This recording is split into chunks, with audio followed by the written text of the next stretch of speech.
It is the News Blitz with Randy Wang on Talk Radio 790 KABC. We're here every single day from 5 to 6 talking about the local issues that matter to you most and taking your phone calls at 800-222-KABC, 1-800-222-5222, your emails at randykabc@gmail.com, and search for the KABC News Blitz wherever you get your podcasts.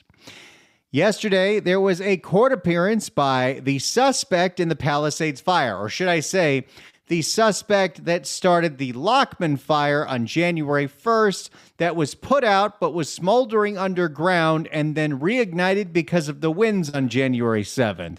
And this guy's attorney thinks because of that timeline, is he really the one responsible for the Palisades fire? Well, let's find out what's going on here. Here's ABC 7. It is breaking news right now at 5. The man suspected of starting a fire a week before the deadly and destructive Palisades fire, pleading not guilty this afternoon in a downtown L.A. courtroom. Jonathan Render-Kanesh appearing in an L.A. federal court.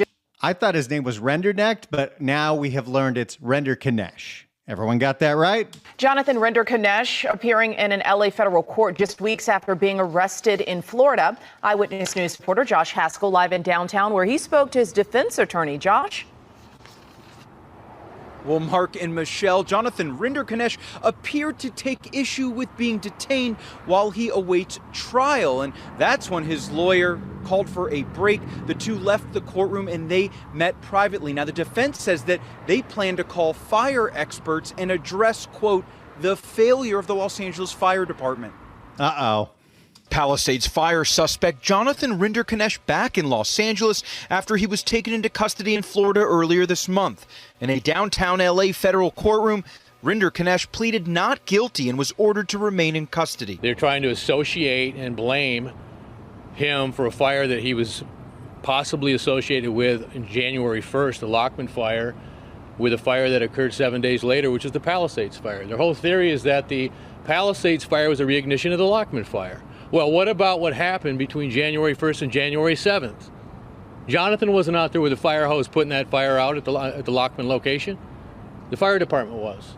So why are they blaming him? I think we can see where the defense is going here. Will it play with a jury? It's definitely possible based on the bizarre circumstances around this. And now that we know that these kinds of underground smolderings and reignitions aren't anything new. This is what happened in the Oakland Hills in the late 80s. How did we not better prepare for this? Ultimately, the evidence might show that this was the guy that sparked that fire, and there's no way we could have known, and this is what happened. But I think this is going to be an uphill climb for the prosecution. For whatever the fire department didn't do. Render-Kanesh allegedly started the Lockman fire in Pacific Palisades back on New Year's Day. The fire smoldered undetected for a week, but heavy winds on January 7th caused the underground fire to surface, creating the Palisades fire. If the government is right, if they can establish the Palisades was a reignition of the Lockman, then why wasn't the Lockman fire extinguished? That's going to be tough. There's a lot of people in the Palisades asking that question right now, including the whistleblower with the LAFD who says we have thermal detection equipment that can detect when you have smoldering underground, and we could have pre-deployed there. If that guy gets called as a witness, this might make the whole case a lot tougher. Two things can be true.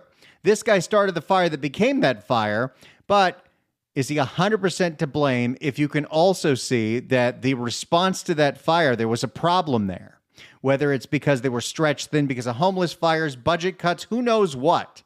Render-Kanesh, I'm sure all of this is going to come out in discovery and in the trial. Render-Kanesh, a former resident of Pacific Palisades, is charged with 1 count of destruction of property by means of fire, 1 count of arson affecting property used in interstate commerce, and 1 count of timber set afire. If convicted on all charges, Render-Kanesh faces up to 45 years in federal prison. I was rather outraged at what I saw was going on, which I firmly believe is they're scapegoating a 29-year-old kid for a horrible, horrible event. And I want to make it clear that everyone has nothing but prayer and sorrow for those who lost lives and property in the Palisades. And a trial date is set for December 16th. The prosecution Wow, this one's coming quick. says they expect the trial to last 7 to 10 days. In downtown Los Angeles, Josh Haskell, ABC 7 Eyewitness News.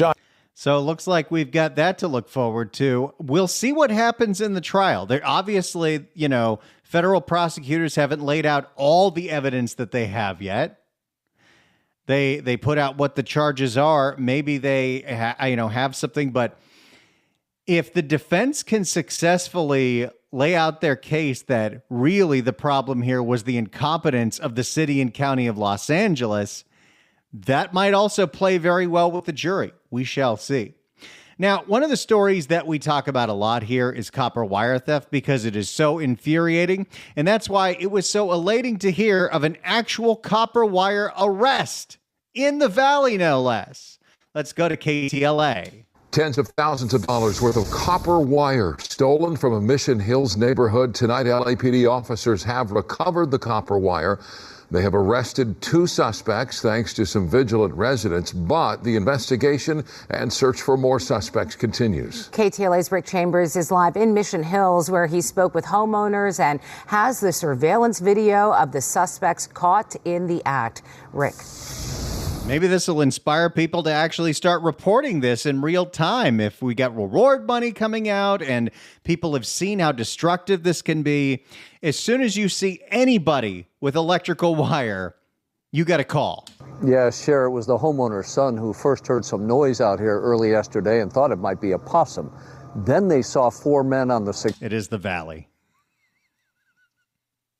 My neighborhood has skunks. Some neighborhoods have possums.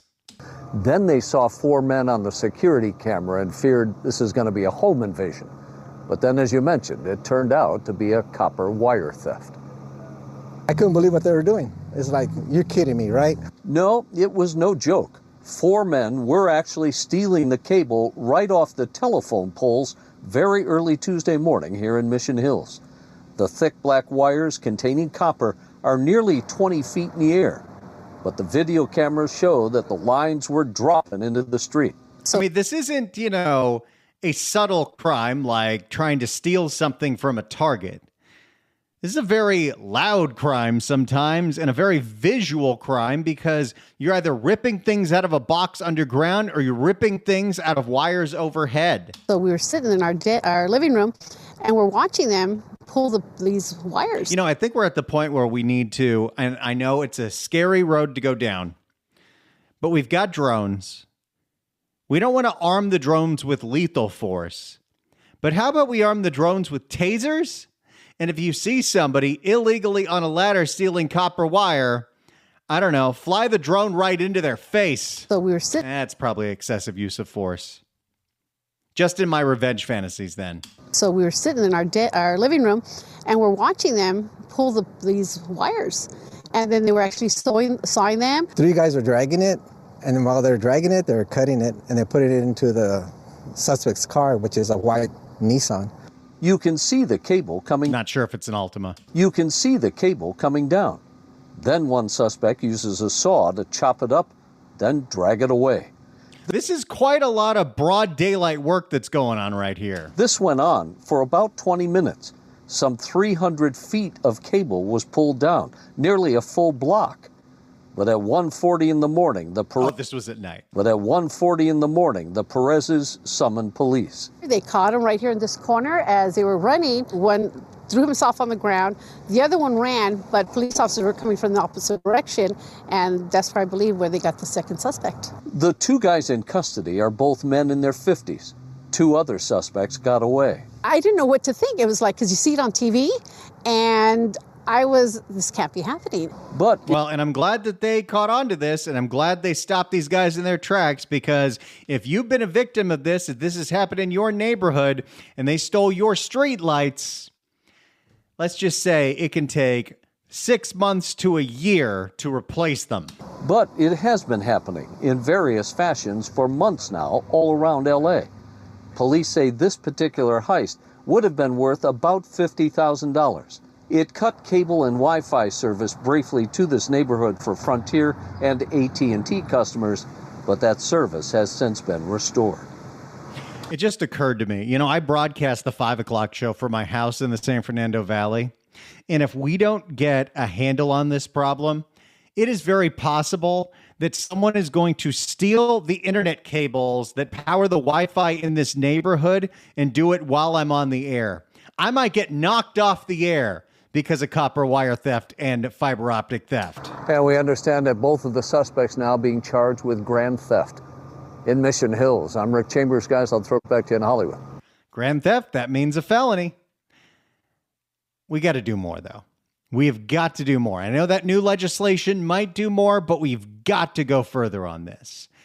The Attorney General should be going further on this. The Attorney General should be doing more than putting out a little reminder of what the laws on the books are. He'll hold press conferences going after plastic bags, but is he going after copper wire theft with the same aggression? No. What is the Attorney General spending his time on? We do like to explore that on this show. Well, currently, he's exploring making blackjack illegal at California card rooms that aren't on tribal lands. Why? Well, you'd have to look at who donates to his campaigns to answer that question. For more, here's Fox 40 in Sacramento. Many of these cardroom workers tell me they felt they had no other choice but to come here to the Attorney General's office in Sacramento to express concerns his proposed rules will impact their very livelihoods. Job killer Bonta. Don't rob our jobs! Who was complaining about this? I mean, I know it's a little weird when you go to one of those card rooms, whether it's the Commerce Casino or the Bike or Hawaiian Gardens or Crystal Casino, or is Hustler Casino still a thing? And you pay $10 for a hand. I've done this in many years. You might not even be able to do a $10 hand anymore. But then you have to pay $1 to the banker, and that makes it legal. It's always been a little weird, but at least you could play the game. Don't rob our jobs! Jobs. That's the message. Rob our jobs because it's Rob Bonta. That's pretty good. That's the message these cardroom employees, union members, and even cardroom customers made loud and clear as they marched outside the California Department of Justice building in Sacramento, home to one of the offices of Attorney General Rob Bonta. No more greed! Those here speaking out against Bonta's proposed regulations they say will result in the loss of their jobs and hurt workers in their industry. In a nutshell, as it stands today, the proposal would effectively ban most blackjack-style games at the more than 80 registered card rooms in California. And does that include 3-card poker? Because that's more blackjack than it is poker, but it's called poker. Is the only thing that's going to be allowed at these card rooms Texas Hold'em? And limit many of their games involving a dealer and a player. Okay, so that's almost everything. Cardroom workers say those games alone are a huge part of their business, a business they say will be significantly impacted if Bonta's proposals move forward. They also point out the California Department of Justice's own impact assessment found that the proposed regulations could eliminate thousands of cardroom jobs. Attorney General, especially along the 710 and 605 freeways. Attorney General Bonta, we ask you to show compassion, to look beyond politics and see the real people whose lives depend on these jobs. Please. And again, what was the harm that was being caused here? What was the clarification that needed to happen here? We're not sure. If you want to know why Rob Bonta is looking into this and looking to change the regulations or clarify existing law, you have to look at who donates to his campaigns. And it's strange because it used to be that there was almost an arms race. The lobbying firms for the card rooms were giving about as much money as the lobbying firms for the tribal casinos. But lately, it looks like it is the lobbying firms for the tribal casinos giving Bonta a hell of a lot more money, which shows you that Bonta might just be a pay-for-play AG, which is not a hard stretch when you think of his association to the corrupt Dong family in Oakland. You know, the one under federal indictment with Sheng Tao. Please, have a heart and stand with the hardworking men and women who make California's cardroom industry thrive. Especially of concern for these demonstrators, the proposed regulations will not apply to large tribal casinos. As such, should Bonta's regulations go through, these demonstrators believe card rooms will lose their patrons to those same tribal casinos. Or the weird underground casinos that are all over the place in like Long Beach and Van Nuys.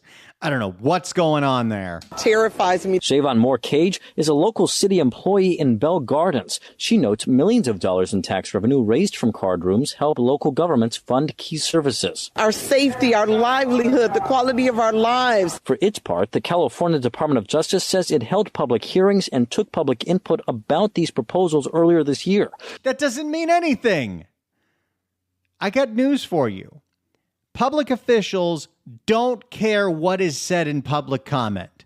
They're not listening and they're not reading it. They say they continue to review the public comments, a process that could take up to a year. But beyond that, the department said it could not comment any further. In Sacramento, covering local news that matters, Eitan Wallace, Fox 40 News. So once again, if you were curious what the top cop in California spends his time on, he spends his time going after plastic grocery bags and legal blackjack dealers in California card rooms. The phone number, 800-222-KABC, 1-800-222-5222. The email, randykabc@gmail.com.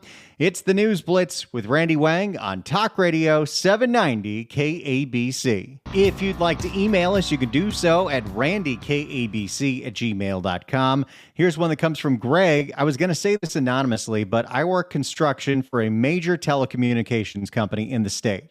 We put GPS trackers on aerial copper wire to track the stolen copper to recycling centers and put welds and bolts on manhole lids.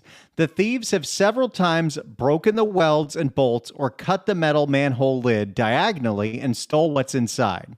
The news coverage is necessary, but it also gives a very clear picture as to what the cable looks like and how it's stolen, and we've seen a definite uptick since it got news coverage. My 2 cents and experience. You know, that is a fascinating theory. It is almost the self-fulfilling prophecy. I have always thought, if ever you were an enterprising criminal and you wanted to get some ideas on the next hot new thing to be stealing, the local news is kind of a great resource for that. You might not know, you might not be a TikToker, but you see on the local news that there's a TikTok trend of how to plug a USB drive into a Kia and you can steal it. Well, now you just learned how to steal a whole bunch of cars. You see how many people are stealing copper wire and not getting caught for it. You think, well, sounds like a great idea. You see on the news that over and over and over again, on like a daily basis this summer, homes in Encino were being broken into. And you hear the LAPD and the DA say, yeah, 19 out of 20 times we don't catch these people. You might think to yourself, those are some pretty decent odds. I'm probably going to get away with it. I'm sure there are mostly the people that watch the local news are people that want to find out what's going on in their neighborhood with a local focus. But I definitely think there is an aspect of the criminals out there that's where they get certain ideas. And it doesn't surprise me at all that in the increase in coverage about copper wire theft, more people start thinking about how do I steal copper wire? Same thing with the street takeovers. The more coverage there is of those, and the fact that nobody seems to get arrested and nobody gets their car towed, the more of them seem to happen. It is a self-fulfilling prophecy. But, I mean, we do have to report on it, so I don't really know what we do about that. Except do this. Look at this, everyone. 790 KABC welcomes Leonid and Friends, the world's greatest Chicago tribute at the Canyon in Agora Hills on November 4th. Tickets are on sale now at AXS.com. But right now, caller number 9 at 1-888-790-5222 gets a pair of tickets to the show. Tickets furnished by the Canyon, where music meets the soul. Good luck dialing. Have I mentioned if you have missed any episode of this show, you can download all the podcasts? Maybe you're not in the car for every 5 o'clock hour. That's fine. Catch up on what you missed out on. Search for the KABC News Blitz wherever you get your podcasts, on Apple Podcasts, iHeart, Spotify. Search for the KABC News Blitz. I'm pretty sure if you search for Randy Wang, you'll find it. You can also just go to the website, kabc.com/newsblitz. It's the News Blitz with Randy Wang on Talk Radio 790 KABC. It is the News Blitz with Randy Wang on Talk Radio 790 KABC. We're here every single day from 5 to 6 talking about the local issues that matter to you most and taking your phone calls at 800-222-KABC, 1-800-222-5222, your emails at randykabc@gmail.com, and search for the KABC News Blitz wherever you get your podcasts. I'm sure you've all heard the old question, if a tree falls in a forest and no one is there to hear it, does it make a sound? They even turned that into part of the lyrics of Dear Evan Hansen. But have you ever heard this question? If a tree falls on your car in a city, who's responsible?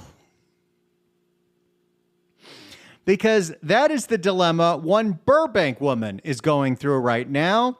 As a city-owned tree fell on and destroyed her car, she filed a claim, and Burbank said, hell no, we're not paying for this. Shame on you, Burbank. Shame. For more, here is CBS LA, formerly known as KCAL. With the winter storm season right around the corner, you may be concerned about large city-maintained trees that line so many of our streets here in Southern California. But as one Burbank woman learned the hard way, if one of those trees damages your property, you could end up taking the fall. Consumer investigator Christine Lazar joining us now with advice on what to do if this happens to you. Was that your own sound effects? Oh boy, they're having fun this morning. I mean, Jamie's so animated today. But it's true. I think we all think about it when you park under a big tree or you have one of those trees outside your property. You do kind of look back twice like, should I stay here? And is it bad what I don't? happens? Well, maybe you should. Watch this piece and you might change your mind. You will after this. Well, winter usually means rain and wind, and in some cases, many cases, down trees. Since 2021, the city of Los Angeles has paid out more than $18 million in settlements to residents for property damage caused by trees. It's a big problem all over the county, and as They paid way more of that on the uprooted sidewalks that have tripped people because of trees. It's a big problem all over the county, and as one Burbank woman learned, getting a city to pay for the damage can sometimes be impossible. This is what Angela Town's car looked like one morning back in March of 2024. A city-maintained tree that lined her Burbank street came crashing down onto her sedan while it was parked outside her house. And then there's damage over here and in the front. I used to live in one of these Burbank neighborhoods that didn't really have much of a garage. So, well, it did, but we had how many people? Like 4 or 5 people living in a one single family house. So I had to park on the street. This never happened to me, but I could see how it could happen. While it was parked outside her house. And then there's damage over here and in the front. More than a year and a half later, while the tree is gone, the damage remains. That's because all this time, Town has been fighting with the city in court to get it to pay the estimated $10,000 worth of damage. I was just confused. I'm still confused. I don't understand how something that was so apparently dead is something that's now my problem. And you do walks around your neighborhood, you know where the problem trees are. In my neighborhood in the San Fernando Valley, the trees that have fallen over, including ones that have crushed cars, it was fairly obvious that they were far gone. You could see the fungal rot or you could see the bark beetles. These trees were dying. Town originally filed a claim with the city within days of the tree coming down. I waited about 6 months to get any kind of an answer from them, and basically their answer... Burbank, you're supposed to be like the shining example of a Los Angeles County city. Forget whatever you think is your responsibility or liability here. You take 6 months of this woman's time before you'll even tell her if you're paying for this? Shame on you, Burbank. I regret constantly wishing that I never moved away from you. Basically, their answer was, sorry, this is an act of nature. We're not going to take care of it. And what did... By the way, we here in California have this situation when it comes to falling trees. You know what they have in Texas? Another thing to think about if you're ever considering moving to Texas is softball-sized pieces of hail that will destroy your car multiple times a year. And what did you think when you saw that response? Apparently, and this is true, we have the California insurance crisis because of wildfires, but there are insurers that are non-renewing homes in Texas because of hail risk. And what did you think when you saw that response? I was furious. So she took the city to small claims and won. But the city... Oh, story over? Wait. We're only a minute and a half into this 5-minute story. I'm going to guess it doesn't end there. That would have been a great happy ending. She sued, she fought City Hall and won. It's never that simple. But the city appealed and went back to small claims court. The city sent an attorney who cited 35-mile-an-hour winds that day. That's not that windy. We're not talking about 100-mile-an-hour winds, the ones that they claim happen in the Palisades. 35-mile-an-hour winds, that happens all the time. You think that's enough to blow over a 2-ton tree? Town represented herself and lost. CBS California. Oh, right there's an advertisement. Got a lawyer up. Although, you'd lose all your money just on lawyer's fees. It's always good to have a friend or a family that'll help you out pro bono. CBS California Investigates obtained data that shows since January of 2021, 108... I got sued in small claims court once. And let's just say, I was very, very lucky to have a brother-in-law who was an attorney that could read the lawsuit and figure out what my options were. That was great. CBS California Investigates obtained data that shows since January of 2021, 188 claims have been made against Burbank for tree-related damage.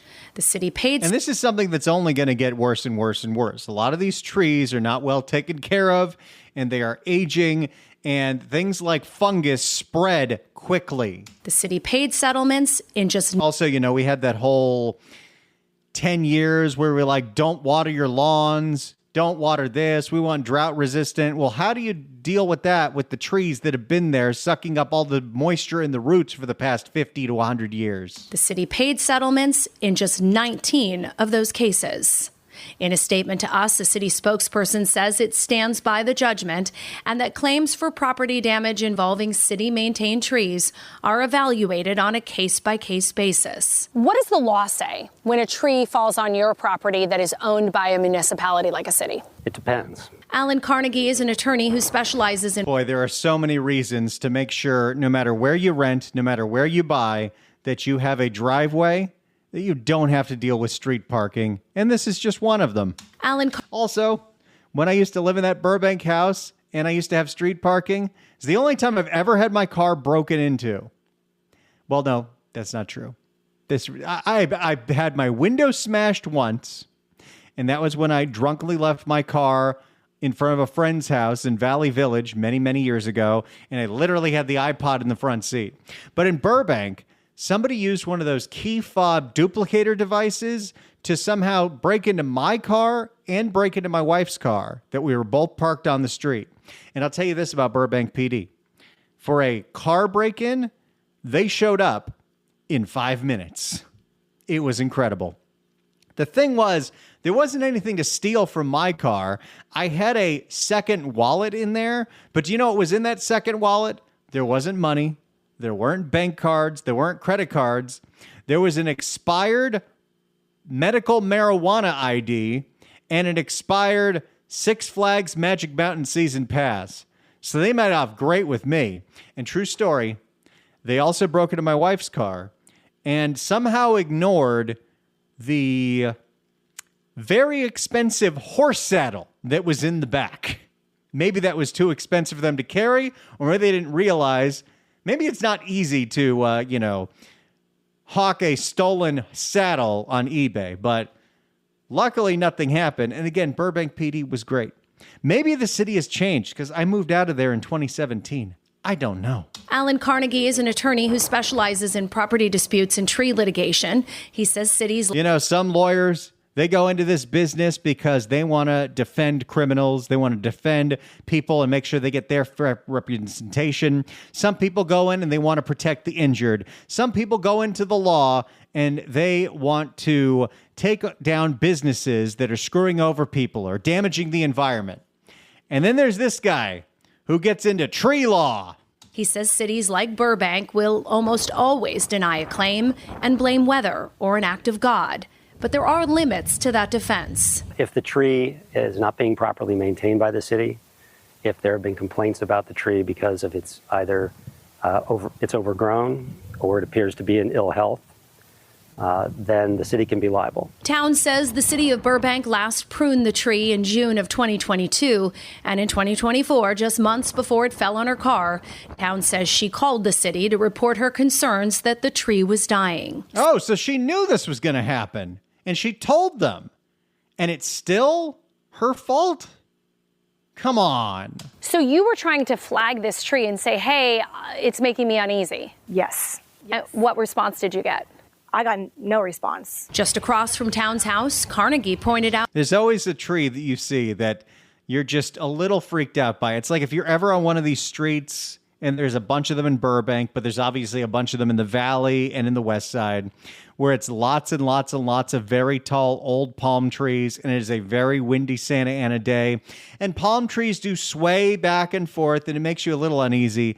And then you always see one tree that sways way more than the others, that is almost at a 45-degree angle, and you're like, boy, I hope I make it under that one in time. Just across from Towns' house, Carnegie pointed out another potentially troublesome tree. There are a number of things that are obvious just from standing right where we're standing. The canopy's uneven. You can see it's literally hanging over where we're standing right now. By the way, speaking of trees, the house that we rented in Burbank had a palm tree in the backyard, and that palm tree was definitely on its last legs. And again, it was on our property, so I guess it would have been the landlord's problem.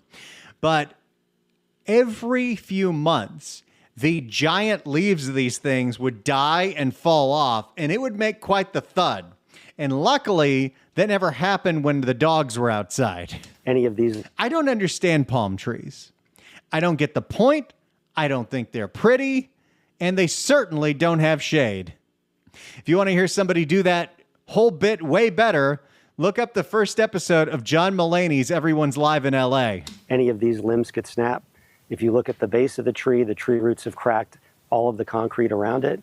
You can see evidence that in the past, the sidewalk and the driveway apron that we're standing on. Boy, if proof of a tree that is troubled is the sidewalk is cracked, that's every tree in this neighborhood. Has been shaved down. And that opens up the city to liability and the unsuspecting homeowner. This house behind us, the owner could get sued if somebody trips and falls or has an accident with a bike. If you're concerned about a city-maintained tree near your property, Carnegie suggests consulting an arborist. Document the condition of the tree with photos and videos. Be sure to show any signs that the tree is dying or unstable.